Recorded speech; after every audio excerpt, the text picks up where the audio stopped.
So something is happening in Canada, and it's not just one thing. Households are borrowing more than they have in over a decade. And it's not to buy homes, but it's to survive. And thousands of Canadians are quietly losing jobs in sectors we once thought were untouchable. That is a government position, working for an airline, even a telecom company. But if you look closely, a disturbing pattern starts to emerge. Big corporations are still hiring, but small businesses, the true engine of Canada's job market, well, that's being wiped out. And if you think this sounds like the lead up to something worse, you're not wrong for thinking that.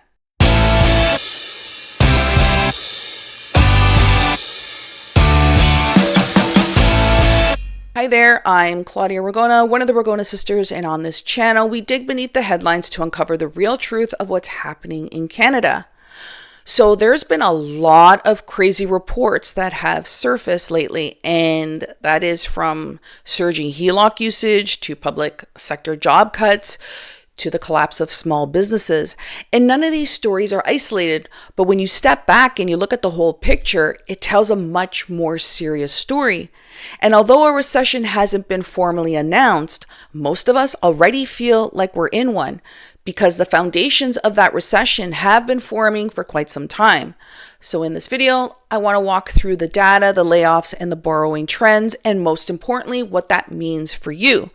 So let's start with something most Canadians do every single month, and that is borrowing money.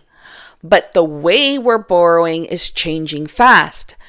In September of this year, Canadians racked up nearly $15 billion in new debt. That's in one single month. And that's the biggest increase since early 2022. And what's even more important is only just over half of that debt came from mortgages.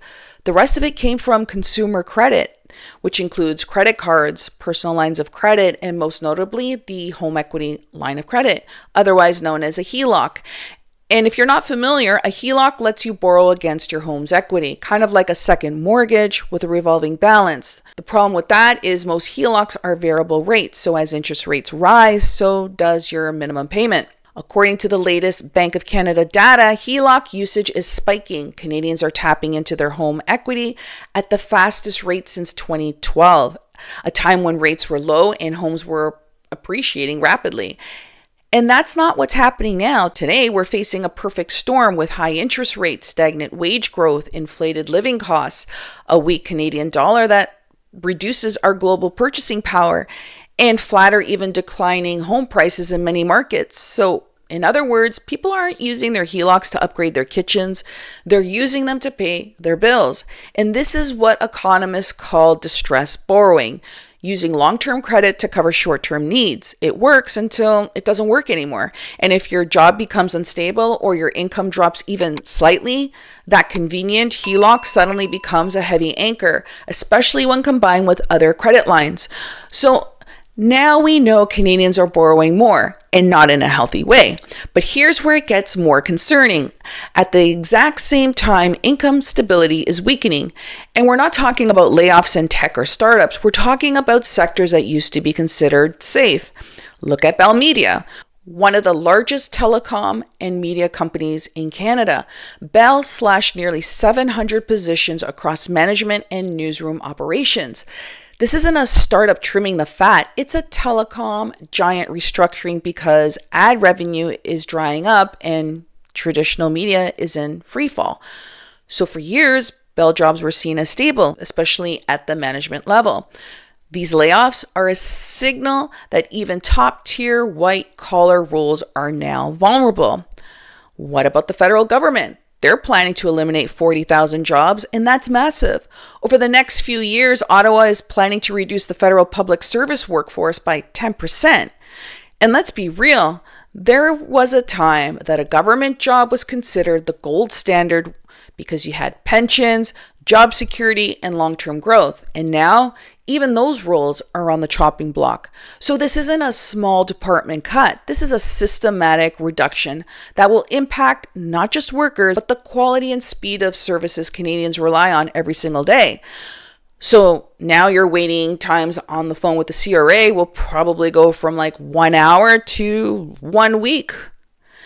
And then there's Air Canada, who is cutting 400 manager jobs. And that's a huge deal. It means fewer chances for workers to get promoted. There's slower service for passengers, and a warning that even big companies are trying to save money fast. So what's the pattern here? Well, we're losing jobs, and we're losing jobs in the telecom, in media, government, corporate management. These are upper middle class roles. The people who typically carry mortgages and have HELOCs and spend money in local businesses and drive the economic stability. When they lose their income, the ripple effects are huge. And what makes it worse is what's happening on the other side of the job market. So let's talk about the part of the economy that doesn't make headlines often enough, which is small businesses. In 2025, Canada created around 292 net new jobs. That sounds like progress until you break it down. And according to BMO Capital Markets, the entirety of that job growth came from large corporations, firms with over 500 employees. They added 592,000 jobs, but small businesses, they lost 300,000 jobs. This is so disheartening to see as entrepreneurship is plummeting fast. We're watching the collapse of Canada's most important job creation engine. Small businesses, which included everything from tradespeople and cafes to independent consultants and service providers, they account for nearly 70% of the private sector in the employment for Canada. So when small businesses shrink or disappear, communities lose local investment, entry-level job seekers have fewer opportunities, innovation drops, wealth creation dries up for entrepreneurs and families. And here's what's especially alarming. Many of these businesses are closing not because of poor performance, but because they can't even afford to keep up with higher input costs and staffing pressure and consumer pullback. And this is part of the doom loop people forget. Consumers cut their spending, which leads to small businesses losing revenue, which they now have to lay off staff. Now local job creation tanks, and finally more people rely on credit.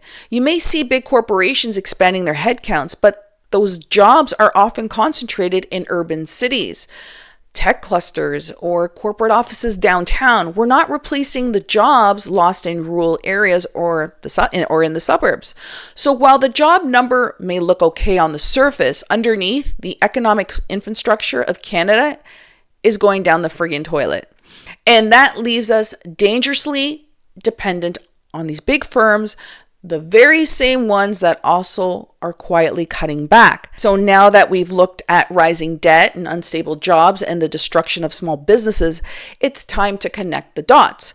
And what we're seeing is the start of a self-reinforcing cycle, an economic feedback loop that amplifies every weakness in this crappy system.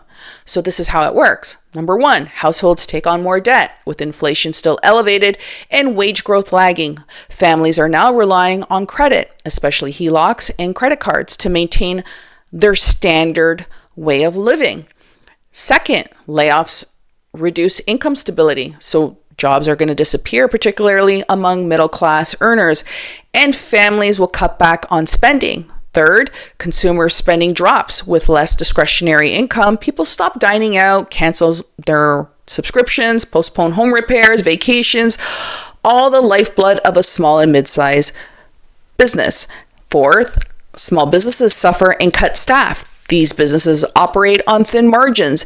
So when revenue drops, they lay off workers and shut down entirely. Fifth, job creation slows. Large firms can't absorb all that labor, especially if they're also freezing, hiring, or cutting roles. So this leads to rising unemployment or underemployment. Six, more people rely on credit. And the cycle starts again, but this time from a weaker position. Each part of this loop reinforces the next. It doesn't crash all at once, but the momentum builds slowly until something breaks. And when you combine this loop with high interest rates, and the risk grows exponentially, because every dollar borrowed now comes with a much higher cost. And this isn't just about one industry or one bad policy. It's the result of several slow building problems stacking up over time. And while they might seem easy to ignore right now, they're getting closer to home for more people every single day. All right, we've talked about debt now, layoffs, small business collapse, and the feedback loop tying it all together. But what does it actually mean for you? So let's break it down. So if you're a homeowner, too many homeowners assume equity will save them. But see, equity doesn't make payments. Cash flow does. And in a weak job market, cash flow can vanish quickly. And if you're an employee, especially working for the government, media, or a large corporation, it's now become obvious you can't assume you're safe just because you're still on a payroll. We are now seeing that these layoffs tend to happen in waves and not happen all at once. And if you're in a small business, I'm pretty sure that you've already feel some pressure. Just with some of the small business owners that I know, they're telling me that their customers or consumers are spending less and they've had to cut hours and staff. So here are 4 leading indicators we should track in early 2026. First, HELOC and credit card delinquencies. When people stop paying their HELOC or max out their credit cards and are falling behind, that's the first signal that households are running out of a runway. So you need to watch for spikes in delinquency rates in the first and second quarter of next year, especially among middle income borrowers. Second, execution of government layoffs. Will Ottawa follow through with its plan to cut 40,000 jobs? Well, if they do, expect secondary waves of job losses in related industries. That's consultants, contractors, and service providers who rely on public sector clients. And remember, fewer public servants also means slower delivery of services. And that affects everything from your passport office to infrastructure projects. Third, small business bankruptcies.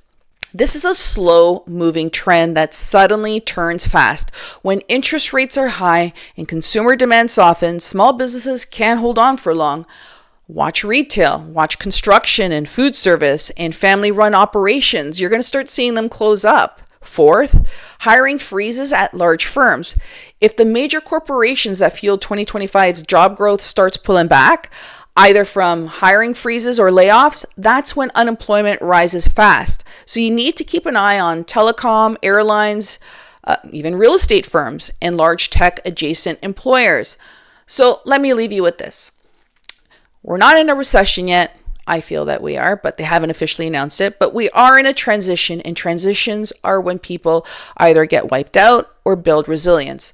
Just the other day, I noticed a couple of mid-sized department stores are now gone, as well as 3 restaurants, and that is within an 8-kilometer radius from where I live. So I'm curious, what are you guys seeing? If this breakdown helped you understand what's really happening, please hit that like button, share it with someone who needs to see this, and subscribe. Until then, stay sharp, stay informed, and stay ready. Thanks for watching. See you in the next one.